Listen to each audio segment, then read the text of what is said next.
Hello and welcome to the Road to Enterprise. They may be few in number, but the Parsis do pack in quite a punch in Indian business. Here is the amazing story of how they emerged as the drivers of Indian industry. Come to Mumbai, India's commercial capital, and it's hard to miss the overarching presence of a community that has literally built the city up, the Parsis.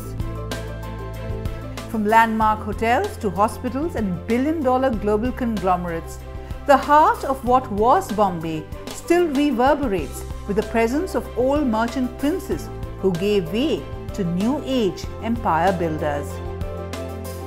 What is amazing is how far the Parsis have come. Now synonymous with old wealth and big industry, till even 300 years back, the Parsis were a largely rural community of farmers, artisans and traders who had settled here in and around the sleepy town of Navsari in Gujarat, where they had settled after coming from Persia. Political turmoil at home had forced a clutch of Parsis to make their way to India in 7 boats, and it is here in Sanjan where they first landed in the 7th century. Firoza Godrej, historian and editor of the Zoroastrian Tapestry, one of the most authoritative works on the community and its cultural legacy, says it was displacement that made the Parsis so adaptive and hardy. Whenever people are displaced, they're very adaptable. Whether they were displaced in the Gulf of, from Hormuz and they came Persian Gulf and they came to India, they were displaced. All displaced people adapt very quickly. So another turning point is they adapted quickly to the tenets that they were asked to observe, like the women should dress like the women of the region, they should try to speak the language, they should cover their head, they should have their ceremonies after dark, they should abstain from having beef and respect the customs of the land which was host to them. So they adapted very quickly. And if you just quickly jump forward to the 17th century, 18th century, they adapted quickly to the new masters who were coming in, the new traders who were coming in, whether it was the Portuguese, the Dutch, the French, the British. They say that if you had 5 sons, you would say that each of them was working with one of these companies. So if there was a downfall in anyone's fortunes, the other side of the family, if there was a upward mobility, then they would support the others. So that way, I think adaptability, and because they didn't, their religion didn't forbid them to not cross the shores of any land. They traveled, they went abroad, whether it was westwards towards Africa or eastwards towards China, they had no taboos. So they were willing to travel, they were willing to take those financial risks as well. So that was another turning point, and to learn the language. They could speak English. I think they were one of the first communities that took to English. So communication, they were the in-between, between the locals and the new masters. The rise of the Parsis is closely connected with the changing economic landscape in the 18th and 19th century. This old cemetery in Surat in Gujarat is the only reminder of how this port town was India's window to the world. The main port of trade through the Mughal period, Surat attracted merchants and traders from all over, and enterprising Parsis who lived en route to Surat from Burhanpur were quick to grasp opportunity. Skilled with their hands, the Parsis began dominating the shipbuilding business in Surat. By the 17th century, Parsis were also playing an important role as brokers for different European companies trading in Surat. Savvy and apolitical, the Parsis did well. One of the early Parsis to make a mark in Surat was Rustam Manek Seth, who lived between 1635 and 1721. He was a broker to 4 different European powers and also instrumental in helping the English get trading rights from Mughal Emperor Aurangzeb. But the rise of the Parsis as merchants in their own right came when Bombay began to emerge as a trading hub thanks to changing political equations and a marriage.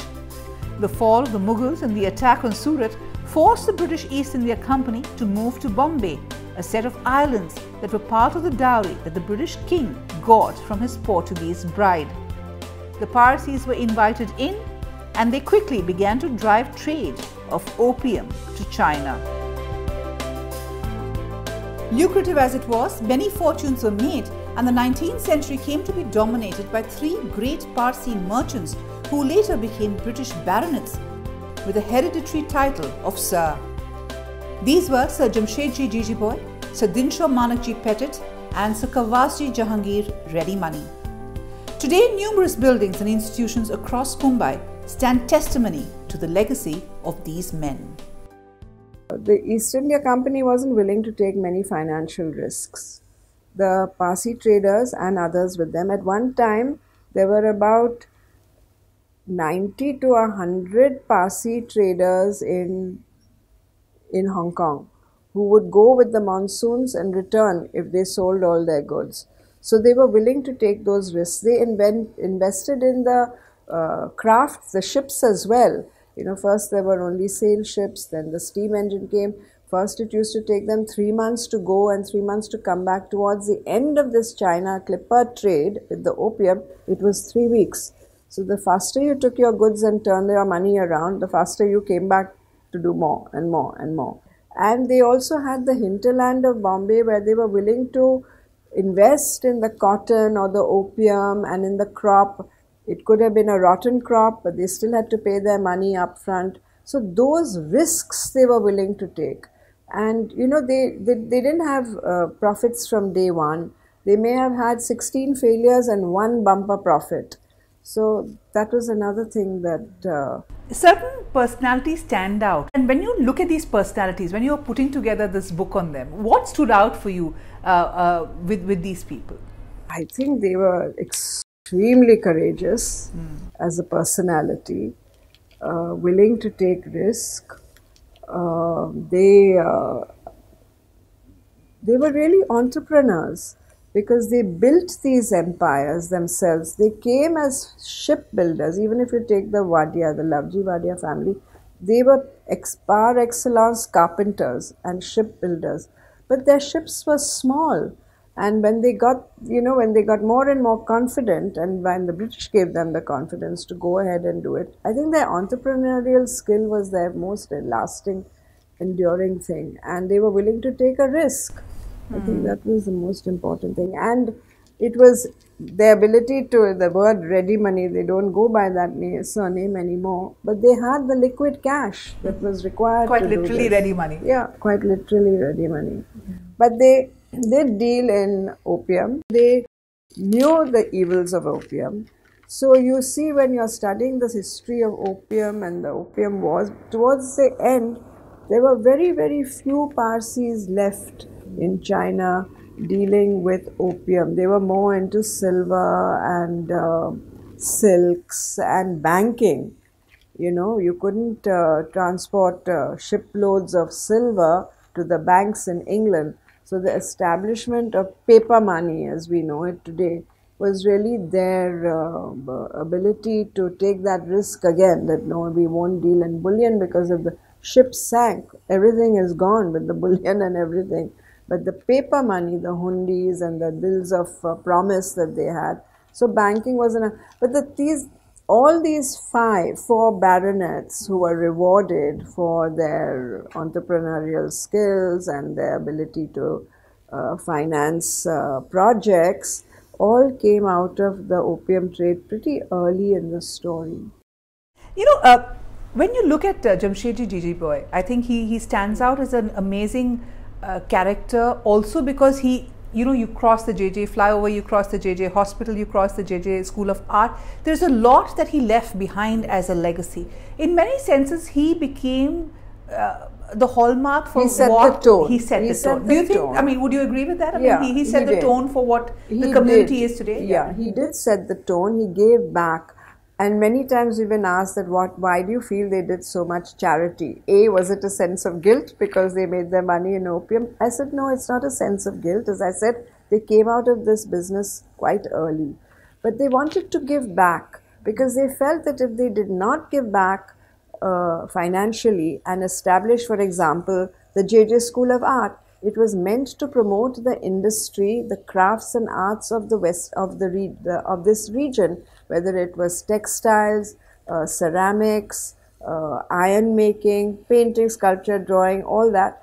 Everything was there in the School of Art. and people were coming from the hinterland to study. Those who couldn't come, teachers went to the hinterland to teach them and establish their own schools in their villages. The JJ hospital was a crying need. So within the Parsi community, who are the heroes that the community looks up to from that period, saying that, hey, you know, they did this fabulous, they set the template?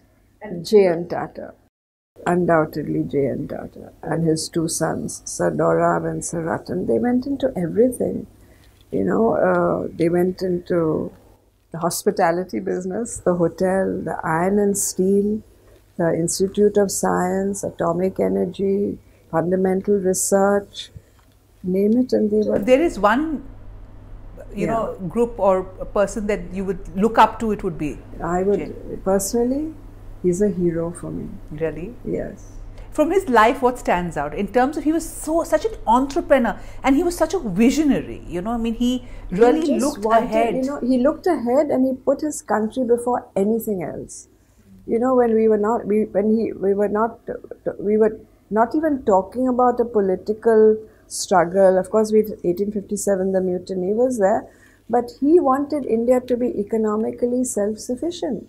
And you know, this is what Adeshar Godrej, he had been told by Gandhiji that you are a failed barrister, you will never win a single case in Africa. They were together in Africa. He said, you go back, brother Godrej, and you start something that will make us economically independent when independence comes. Because at that stage, we can't sit to build our factories and our temples of learning. You go back now. So he came back in 1920, 1930, and he's 1850s, 1897, the company was established by him. So he was already back here with soaps and locks. The Parsis were among the first to ride on the wave of industrialization. In 1877, Jamshedji Tata set up the Empress Mills in Nagpur, and this laid the foundation of the great Tata business empire. In 1879, the Vadias established the Bombay Dyeing Manufacturing Company, which would dominate the Indian textile market for more than a century.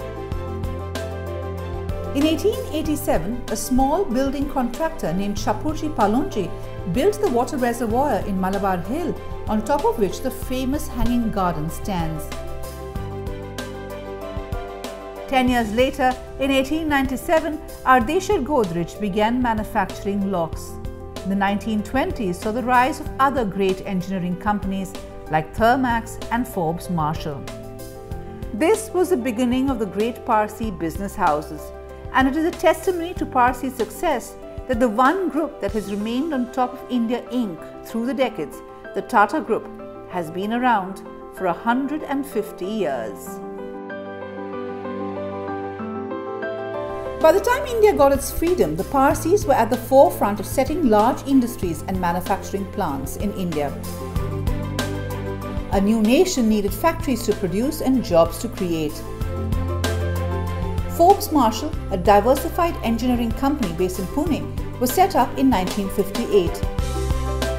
The journey of the owners of the company, the Forbes and the Marshall, interestingly reflects the rise of the Parsis and their ability to keep pace with change. I caught up with Dr. Naushad Forbes, the co-chairman of Forbes Marshall, who has also been a consulting professor of innovation at Stanford University. I began by asking him about the stories that he grew up with. So, lots of stories, and lots of stories about some very interesting characters. And I think entrepreneurship very often goes with people who are characters and have, you know, particular idiosyncrasies which we have in abundance in our family, in our history. And I think we're actually rather proud of some of those idiosyncrasies. So for example, the story that you mentioned about my great-grandfather moving to Bombay, piling up this bullock cart with all of his furniture and so on, and then just taking the bullock cart and moving at that very slow speed.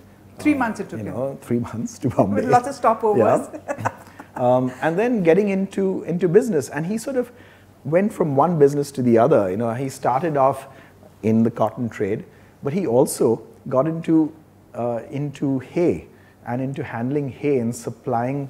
You know, at that time, all the trams in Bombay were horse-pulled, and the horses needed to be fed hay.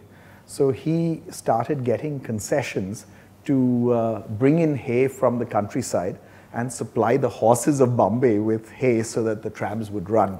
And this was not a business that he had any background in, but he just sort of fell into these businesses. And then from the supplying of the hay to the horses that were pulling the trams, he got into supplying coal to ships. And then he started getting into supplying coal to the textile mills of Bombay. And it just sort of went from one thing to the other. But the story about my grandfather, which is sort of the real origins of the company and where the Marshall part of Forbes Marshall comes from, was 1926, when my grandfather, who used to supply mill stores in Ahmedabad as an agent for another company, another Parsi company, and he set up his own enterprise in 1926 in Bombay. And essentially his father, so my great-grandfather, gave my grandfather and his eldest brother 1,000 rupees each at that time, which was a lot of money in 1926, and said, listen, you know, this is your money, start in business. And so he started in one thing after the other. And I mean, there are these, you know, when I talk about stories, one of the things that my grandfather liked to do, he was an extremely social man who had wonderful relationships that he formed with customers. He was a consummate salesman. I mean, he could sell anything to anyone. And he was a great cards player and loved going to the club. And one of the things that he also did was that he invested in the stock market. And in 1936, when the Bombay stock market collapsed, he lost not only all of his investments in the stock market, but also a significant share of the investments of his father-in-law. Oh my God. So, which he'd invested on whose behalf he'd invested too. And so for 3 years, he supported his family on his bridge winnings at the Willingdon Club. What are you saying? He must have been a fabulous player. He was a good player, a very good player. And he would go to the Willingdon and he would play with great discipline every day. And when he won a certain amount, he would stop. You know, so unlike a gambler who, you know, the more you win, the more you bet, he had a certain budget. He wanted to make a certain amount from his winnings each day. And once he reached that point, he would say, thank you very much, and he would stop. And people would say, you know, what system do you play? And he'd say the Marshall system, which meant that no one understood what he was doing. But, you know, he was a person of very much of a character and a person who I think anyone who came in touch with him remembered him for the rest of their lives, and I think were marked by that connection. He helped many people get their start in business. A good example is B.G. Shirke of the Shirke Group, where he was a big promoter of B.G. Shirke and in his education, in his later entry into business. He played a part in Venkateshwara Rao because he had a poultry farm, and you know, and he said, look, he promised to be his first customer for the chickens that he would breed and so on. And I think he was very much of an entrepreneur and someone who fostered entrepreneurship and risk-taking in others and in all the people he came in touch with. This particular plant in Kasarwadi was built by your father when he came back in 58, I think. So my father joined my grandfather in 1946, sort of fresh out of engineering college. He joined him in 1946, and that's when the business as we know it now started. Sure. So that's when we started getting into steam engineering and then later into control instrumentation. But it started with my father joining my grandfather, the Forbes coming together with the Marshall. A diversified engineering company today, Forbes Marshall was started by Darius Forbes in 1958. It grew as India's economy grew. Today, it's at the forefront of innovation, something that is driven from the very top. Very interestingly, people don't realize this about you, but you were teaching at Stanford. You're a PhD in a very interesting area, which is technology-related entrepreneurship. And you've been at the forefront of this whole focus on innovation, you know. Looking I mean, so in a sense, you match history with the future in that context. But where do you see the role of innovation in traditional community-driven businesses where, it's always about the legacy, it's never about the look forward? What is your perception of the Parsis in business? One of the things that both my brother Farad and I do is we are quite involved with family businesses as an organization, with the Family Business Network, with the CI Family Business Network in India, but also Family Business Network International. And one of the key elements of family businesses, they say, is an ability to deal with contradictions. And where seeming contradictions can actually become strengths. So exactly what you're mentioning about legacy. Legacy can actually be a spur for innovation. It needn't be something that holds it back. Because your legacy can actually be a legacy of saying, of firsts, of doing things for the first time. Not basking in the old glory. So you're proud of your history, but you don't just say, well, my history is everything. And it's because of your history, and because you're proud of your history, you say, I have to do something to take this forward. I have to leave this enterprise in better shape than the shape I inherited it. And I think that sense of family business is an heirloom, but an heirloom that you don't just polish up from time to time, but that you have to actually leave in a lot better shape. So is that how you are approaching your legacy? I think so. I think that's how both my brother and I have approached our roles. And we see it very fortunately in my brother's children as well, and in the next generation. They have the same, I think, approach to legacy, with great pride in what we do, but without any idea that, well, because we have a good history, that's it. Because of the good history, we have to do more. We should be expected to deliver more. That's interesting, because it brings me to the next question, Naushad. One of the biggest challenges, if you have old wealth, is how to keep the hunger alive to add on to the wealth, and not just, take a step aside. Do you think, what are the challenges that family-run businesses face, especially with old communities, and you're fifth, sixth generation now? I mean, what are the challenges faced there? So I think, keeping the hunger alive, honestly, I don't think comes necessarily from wealth. It comes, I mean, I don't want to in any way say that, I mean, we live very comfortably. I and the family in general like to live well.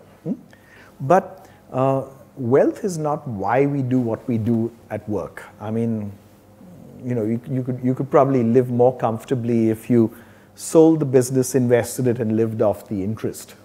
Yeah. But that, I think, the business is the purpose, actually, and the purpose of why we live and why we do what we do. And where does the hunger come from? I think it comes from potential, and it comes from seeing potential. In that you say, look, I've been given so much. I've been given, this wonderful legacy, a great business model, so much in the way of resources, a wonderful education. I'm going to do something with this. Sure. Yeah. And if I don't do something with this, and if I don't deliver on the potential that exists, that's a fabulous piece of insight. But I'm going to ask you, what do you make of the Parsis in business today? From the heydays, of course, the Tatas have been number one through the last couple of decades, and that's quite commendable. Yeah. But in a sense, what do you think of Parsi enterprise and industry at this juncture?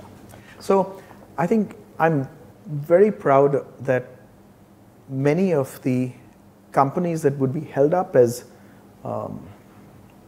sort of statements of how business should be done in the country, like the Tatas, the Godreges, Thermax, if I may say so, us, are companies that are Parsi businesses. I mean, our businesses promoted by Parsis originally. So I'm very proud of that. But I'm also clear that it's not only Parsi businesses that are wonderful businesses that contribute, in a terrific way to the country's development. There are so many others that come from all communities. And I think we should value businesses because they're good businesses and they do business in the right way and not because of their community origins. Sure, absolutely, point taken. Now, taken for the Parsi community in particular, I'd love to see more young, enterprising Parsis becoming entrepreneurs. And there are various attempts to foster this. There's a Zoroastrian Chamber of Commerce that's trying to do this very explicitly.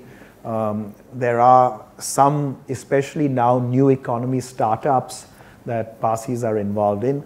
But for too many years, I think we haven't had some really good Parsi success stories. And we need some to inspire more young, capable, bright Parsis to become entrepreneurs and get into business for themselves. Naushad, you know, this is a question I'm asking pretty much everybody. I've got the most interesting answers. But is there a Parsi way of doing business? I mean, you mentioned how, you know, there are always characters, you know, that you can pull out from your own family history, etc. But is there a certain way of doing business? So there is, you know, I think there actually probably is. Yeah. So it's, and so let me give you the good and the bad. The good is, you know, what people will talk about, right? You know, there is, I think, a standard of ethics in business, which is something that we're very proud of. You know, it's and I think it's something that is very.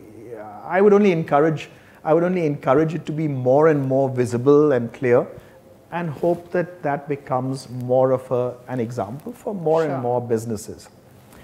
Again, there are non-Parsi businesses that are completely as ethical as these Parsi businesses. So I don't think it's something that is owned by Parsi businesses, but it's certainly something that characterizes Parsi businesses, and it's something that we should be very proud of and preserve.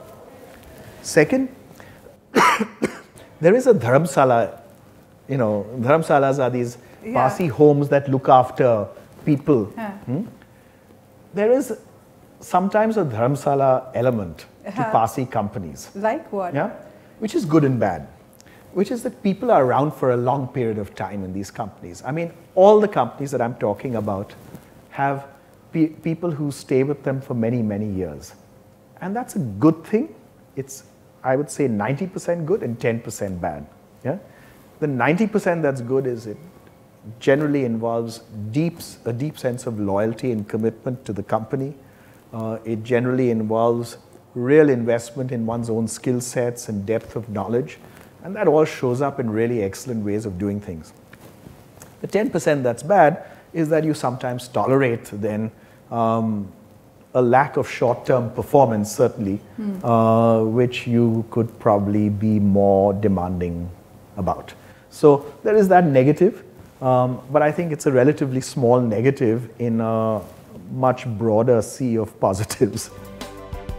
The Parsis today stand for good, solid businesses and are proud bearers of a great legacy that has taken many forms. The mid-19th century saw the rise of the Parsi merchants who ruled the South China Seas and the region's lucrative trade. Today, the one reminder of those heady days is the Gara. Now seen as a traditional Parsi heirloom, these exquisitely embroidered works of art capture a pivotal chapter of Parsi history. The roots of the Gara sari lie in the thriving Parsi trade with China.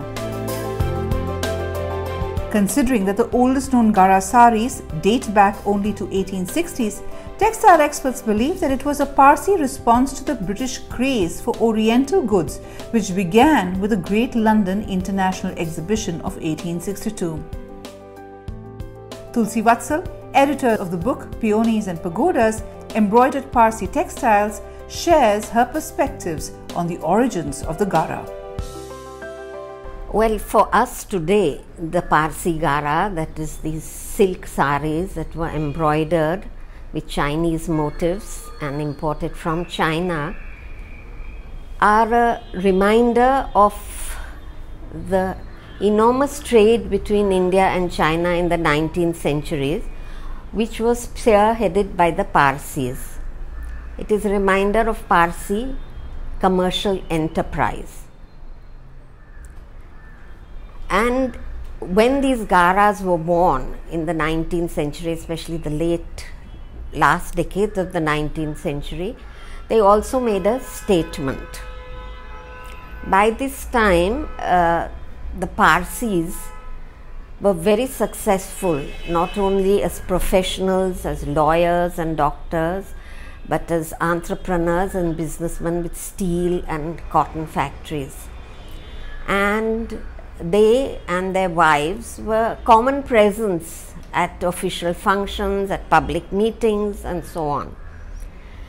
And while the men wore Western dress by now, the Parsi women still wore saris, but they were saris which were totally different from anything that had been seen in India. And these saris with their exotic motifs suggested wealth, it suggested sophistication, and it suggested that the Parsis were forward looking.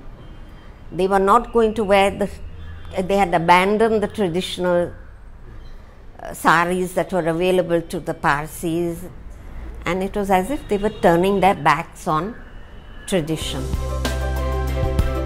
To the Parsis, the garas were a symbol of modernity, of having arrived in society.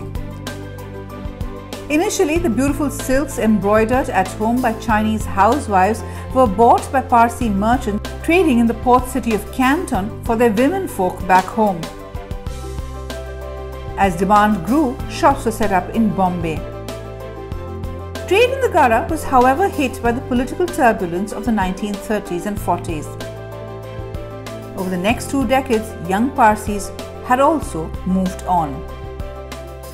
There was a time when these garas became very unfashionable, and they were looked on as being too traditional to be worn. So Parsi women would, many ladies remember how their mothers would sell them for bartans to passers, these people who pass by, or they would cut up the saris to make them into little blouses or purses or so on. But of course, as everything, the cycle has again changed, and once again garas have become very fashionable and much desired. So people are willing to pay huge sums for old pieces, but there are lots of entrepreneurs now making garas, changing the styles a little bit, the designs, the patterns and so on, to suit modern taste. So they're making a big comeback. The gara is a symbol of a bygone era, and it is great that it is seeing a revival.